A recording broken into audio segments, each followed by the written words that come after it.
calm, professional, slightly unusual accent. When they tried to identify him through personnel databases, nothing came up.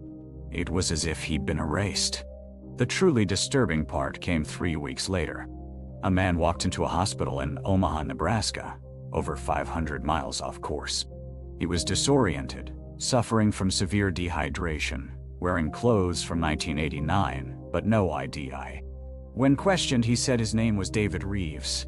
He said he'd just landed in Chicago. When they told him it was April, he refused to believe them.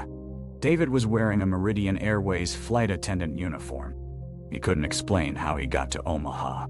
Couldn't remember anything after the plane reached cruising altitude. He kept asking about the other 246 passengers. He wanted to know if they'd made it safely. When they told him the flight never existed, he became violent. He screamed that he'd served them drinks, that he'd taken their drink orders, that he remembered every single face. They never found the other passengers, or the crew, or the plane. David Reeves died in a psychiatric facility in 1991, still insisting the flight was real. In his final days, he drew detailed sketches of passengers he claimed to remember. Families across the country would later identify those sketches as relatives they'd completely forgotten they had. Some people found old photographs, dusty, faded, showing people they couldn't place.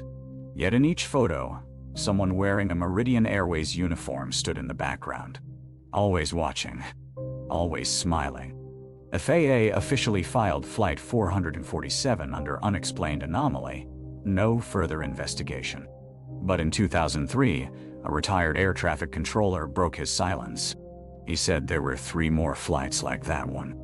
In 1982, in 1995, in 2001, all departing at night, all vanishing mid-flight, all leaving behind passengers and crew that reality seemed determined to forget.